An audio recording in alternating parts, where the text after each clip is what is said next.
Ladies and gentlemen, boys and girls, welcome to the slopes of Mount Kenya, 250 kilometers from Nairobi. This is where you get the politics right. Ladies and gentlemen, I want us to talk about Kalonzo meeting Raila in Mombasa. Why meet with Raila? Why in Mombasa? Why the meeting? What does it mean politically? Ladies and gentlemen, if you have come across this YouTube channel and you have not subscribed, please subscribe. Subscribe because the best are yet to be seen. If you subscribe, every time YouTube will produce a video like this, YouTube will automatically notify you. And also like and share. Thank you. Ladies and gentlemen, Kalonzo met Raila in Mombasa. The meeting was secret. Why? Kalonzo is one man who does not let the soup go. Kalonzo is one man who knows where the soup is sweet. Kalonzo is one man who does not let any opportunity go. That is why he went to meet Raila. He went to bargain at a personal level. He went alone. There was no Gideon Moi. There was no Cyrus Jirongo or Martha Karua. What does this mean?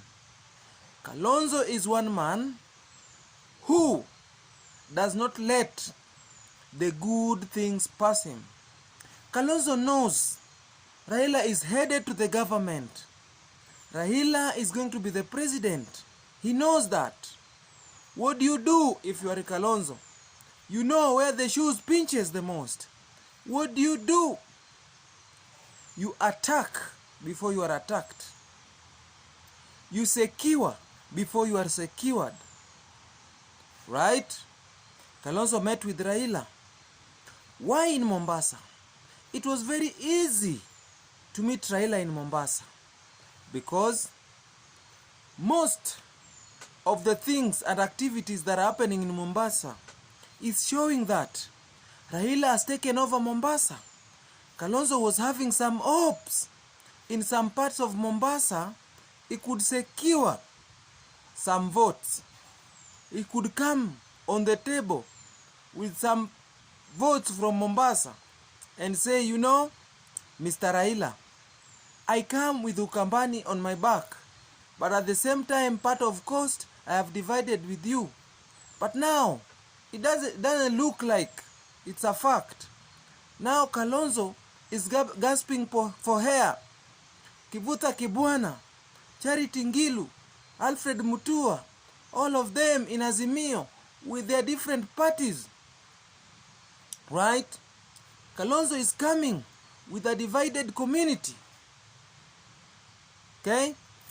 So, Kalonzo knows that Gideon Moi's heart is in Azimio.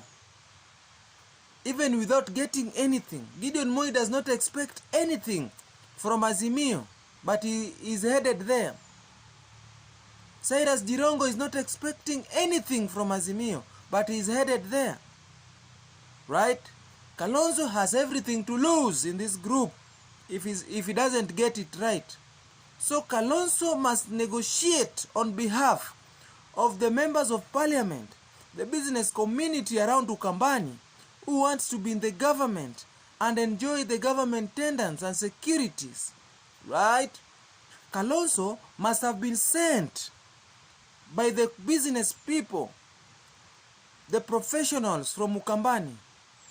Go and talk to Raila. Tell him, we need this and that.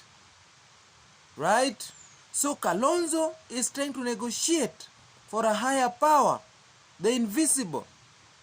The people who wants to be in Azimio, but they see if they go as hawker, nothing is going to happen. People like Gideon Moi are already in Hawker. How do you control that?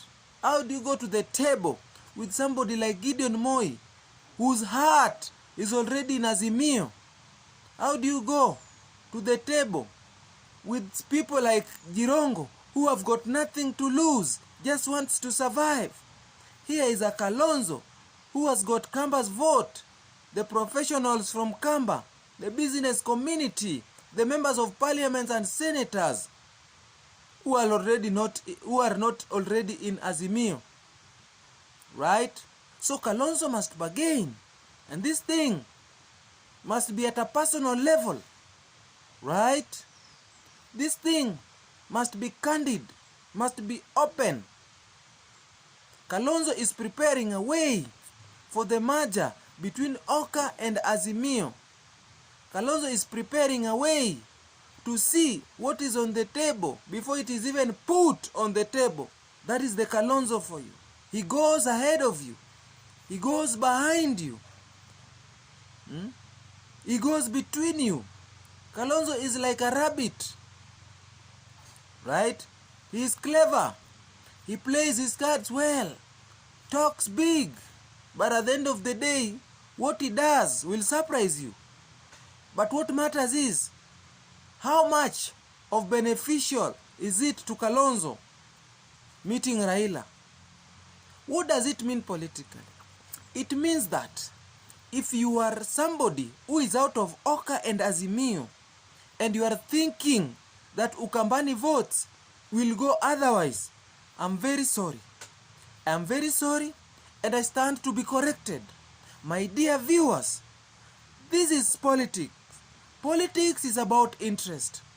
The moment you put your interest at heart and you go with your interest in your hands, you negotiate. And you negotiate when you have some value that is with you.